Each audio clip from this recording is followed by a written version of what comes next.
ਸਤਿ ਸ਼੍ਰੀ ਅਕਾਲ। ਤੁਹਾਡਾ ਸਭ ਦਾ IFN ਪੰਜਾਬੀ ਤੇ ਬਹੁਤ ਸਵਾਗਤ ਹੈਗਾ। ਤੁਸੀਂ ਬੈਲ ਆਈਕਨ ਜ਼ਰੂਰ ਪ੍ਰੈਸ ਕਰੋ ਤਾਂ ਕਿ ਤੁਹਾਨੂੰ ਮੇਰੀ ਸਭ ਰੈਸਿਪੀਜ਼ ਦੀ ਨੋਟੀਫਿਕੇਸ਼ਨ ਮਿਲ ਜਾਏਗੀ। ਲੋਹੜੀ ਨੇੜੇ ਪਾਸੇ ਹੈ ਤੇ ਇਸ ਕਰਕੇ ਅਸੀਂ ਬਣਾਵਾਂਗੇ ਲੋਹੜੀ ਸਪੈਸ਼ਲ ਔਰ ਉਹ ਹੈ ਪਿੰਡੀ ਦੇ ਛੋਲੇ। तो चलिए तकने कि साड़ी रेसिपी किस तरह बनती है।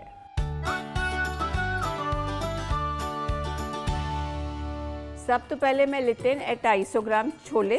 छोले काबुली चना जो तुसी कह सकते हो और इनू मैं राती भिगो के रख दिता है और उन्होंने मैं अच्छी तरह बॉयल कर लेता है। तो हुण मैं इहदा मसाला तैयार करांगी। सब तो पहले असी पावांगे तेज पत्ता। तेज पत्ता तुसी जब चने उबाल रहे हो तां भी पा सकते हो या बाद विच भी पा सकते हो। उस तो बाद असी पावांगे धनिया, अजवैन, साबत काली मिर्ची। काली मिर्ची जिन्नी तुसी पानी है अपने स्वाद अनुसार पा लो। उस तो बाद असी पावांगे साबत जीरा, 2 मोटियां इलायचियां, थोड़ी जी दालचीनी, 4-5 लौंग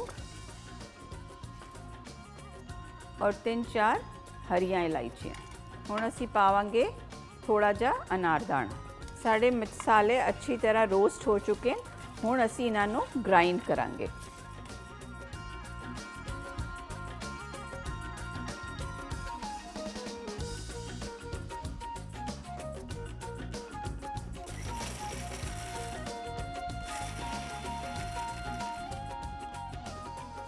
ਹੁਣ ਤੁਸੀਂ देख सकते हो ये मसाला अच्छी तरह पीस चुके हैं।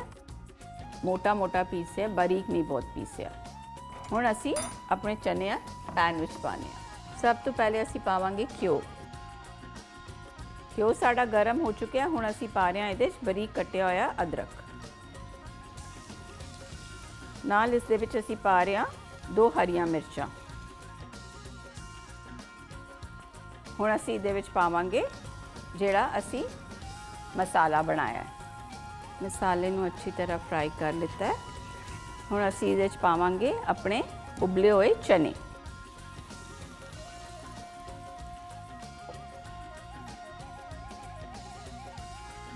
थोड़ी जी हल्दी, थोड़ा जा काला नमक,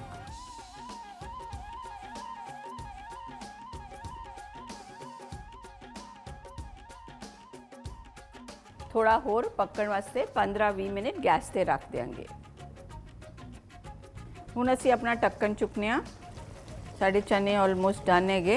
हुण इहदे विच असी पावांगे आलू जिन्हां नूं असी उबाल के थोड़ा फ्राई कीता होया है। थोड़ा जा इमली दा पानी पावांगे, थोड़ा अमचूर, थोड़ा नमक। पनीर दे छोटे छोटे पीस लैके उन्होंने थोड़ा फ्राई किया होया है।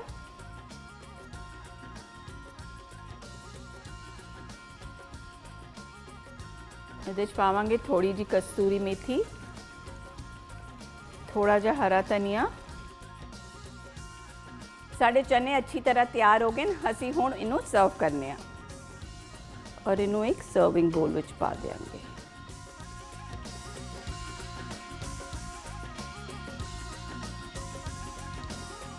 ज़रूर बनाओ और सानू लिखो कि तुहाडी रेसिपी किस तरह बनी। लाइक, शेयर और सब्सक्राइब करो IFN पंजाबी नू। Till next time, Sat Shri Akal and happy Lohri to all of you.